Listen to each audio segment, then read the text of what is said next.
Patty Teal, and you're listening to the Emmett Heart Radio Show on KTMS News Talk 990. Next up, Village Properties Realtor and host of The Hop, that's Home Ownership Podcast, David Charles Allen.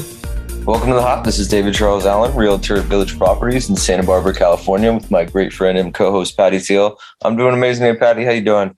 I'm doing well too, David, although my morning did start out in a very frustrating way, but I don't know if it's interesting to share with our listeners. We can talk about that later. Oh, yeah, that's a good way to start, Yeah. So in terms of weather here at Santa Barbara, it's been really sunny and beautiful out. We looking ahead to mostly sunny skies, maybe some clouds here and there scattered throughout the 60s. So it's really going to be beautiful. Perfect weather. Yeah. And then in terms of surf too, we've had actually a really good solid run. Hasn't been any huge swells, but really good sized waves to get you out there in the water and really enjoy it. Sounds great, David. Now you really can't go in that kind of weather without a wetsuit, can you? It all depends on people's preference. I didn't wear a wetsuit all last winter, but I used like a wetsuit top. So it really depends what people are comfortable with. Some people can handle the cold a little bit better than others, but if you're sitting out there for multiple hours and on a short board, you're probably going to want a full wetsuit. Yeah, I would think so. Brr. Yeah, it can get cold. Mm-hmm. In terms of interest rates, how they're performing, 30-year fix is at 3.625, 30-year jumbo is at 3.125. So not too much change since last week. So we'll see how that goes. Yeah, I'm really interested to see if things keep inching their way up. But as you said, this week they kind of took a break and stayed about the same. Yeah, I mean, I've read articles online and it's basically discussed everything we've talked about, just how if the interest rates go up, that could price people out. At the same time, there's still such a huge demand. A lot of factors going into play right now, but a lot of people are potentially even more interested in buying now because of the potential interest rate spike. So again, if more demand, that means prices go up. And then if interest rates go up too, what's that going to mean for prices? It's very interesting play. Yeah, it's a little bit of a conundrum for people to try to figure out where it's all going. But I understand the feeling of wanting to get in while interest rates are low, because in my lifetime, I never bought a house with interest rates even close to being this low. Yeah, it's interesting. I mean, I was talking to somebody once. It was a neighbor of the house I was showing. He had the wise idea. I've never crunched the numbers on this, that you buy when the interest rates are high because the prices will potentially be lower. And then you hold on to that interest rate until the interest rates drop again, and then you refinance then. So again, yeah, I suppose that is a strategy if you have enough money to make those payments while the interest rates are high. Yeah, it seems like he's trying to game the system and do the opposite. But again, how much of a correction do you get with interest rates being higher? And how long until they drop again to, record lows? We're at almost record low rates, or have been. So to them get back down to that level, you might wait your whole mortgage. Like you'll wait 30 years, So waiting my whole life for those interest rates to drop. Yeah, I don't know how. It sounds like a good in premise, but who knows if the numbers work out.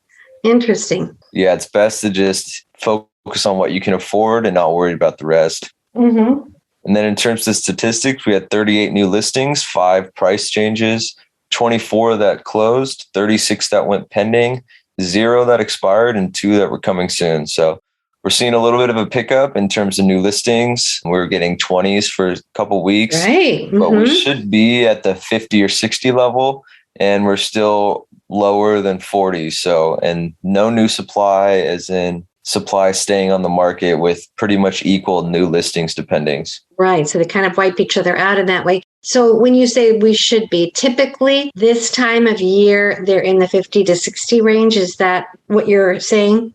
Yeah. So in November, we had them around 50 or 60 new ones a week. And now we're back down. Over the holidays, we're lower than what we are now in the 20s, like I was saying. And Usually it picks back up this time. We are picking up slightly, but we'll see when it really starts rolling along where people actually have some options instead of just being very limited on the first thing that comes to market. Gosh, David, I could keep you on the phone forever and on the podcast and the radio show forever. I have so many questions for you. What comes to mind today, the real estate question is, I know you have to show a certain income to be able to show the banks that you can afford a mortgage if you are going for a loan. I wonder what happens to people who have their own business and really are making a fairly good living, but have a lot of write-offs, so their income does not look like they could afford the mortgage. So that's huge. You can't get a loan in those situations. That's a huge part of it. And I've had those discussions before. I mean, it depends who you use, but some of the big institutions in terms of banks that finance, they aren't going to give you a loan or not going to give you a loan nearly what you could afford. That's a huge problem. If you have a business that's really successful, but you write everything off, they only gauge your income. So if you're only making so much money after all the write-offs, that's the number they're going to use. And that's not going to be a number that you can potentially afford, but that's the number they use. So yeah, that's a great question. And I've definitely had those conversations. Yeah, I could see where it would come up in Santa Barbara a lot because so many people are entrepreneurs and do have their own businesses. Would it be a potential for them to get some sort of non-traditional financing from a private investor, or are those few and far between and have high interest rates? Yeah, those would be the situation, or just maybe a smaller institution that can actually look past that. But that's kind of what happens if you're trying to skirt the market by writing off most of your gains. You're not going to be able to get financed. It's kind of like how the system just says, oh, well, you're going to write all this off so you actually make more money, but you don't record it. So now we're not going to allow you to record that money that you made that you didn't pay taxes on. And we're going to make it difficult for you to get a loan so you pay your taxes more next time. So they kind of coincide together to influence you to pay more taxes to them. And right. Another conundrum, because it's not like they're doing anything illegal. Those write-offs are allowed, but it does oftentimes make it look, even real estate investors, it may look like they have very little money coming in when really it's just tied up. Exactly. And that's kind of the situation. It's a weird system that's been built, but it works for them in terms of them getting their money every year from people paying their taxes. So what can you say? What can you say? Yeah. Well, let's hear about the fur babies at home. Just as a reminder to people, there's Mango, the kitty cat, also known as AKA Oyster, because of the way his hair kind of sticks up and he puffs up like an oyster. Moose, the puppy. Bailey, David's firstborn child. And of course, I have Ollie and Tuffy the pug. So how are yours doing? They're all doing amazing. Moose is getting huge. He's becoming a lot better and way less of a menace. Everyone gets along really well, and it's been really beautiful.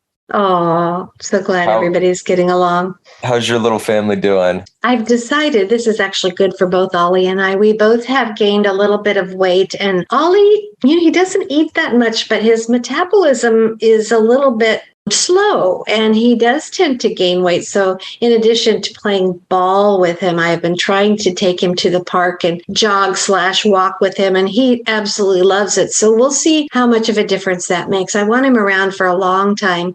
He's 4.5 years old, so I don't want him to have weight that causes a problem. Yeah, that's so true. I mean, if I don't take all the dogs out at least once a day, they go crazy. And it has to usually be 2, and then they're calm for the whole day. So yes, once it makes in the morning. Yeah, so much happier and so much better behaved as well, of course. Well, you get more time to yourself in a sense because you take them on a walk and then they come home and they sleep for a few hours, and then that's true.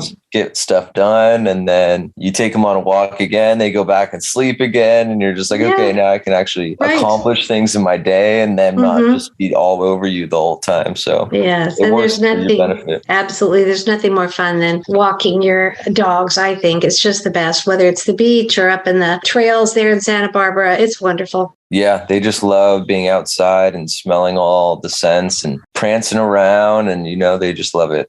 Absolutely. Well, David, this was really a great episode. Thank you so much for all the information and your input on people who have their own businesses. I want to always give your information in case anybody would like to talk to you in person. Yeah, my number is 805-617-9311, and my email is david@davidcharlesallen.com. Thank you so much, David. Thanks, Patty. Let's go next week. All right. Bye-bye now. Bye.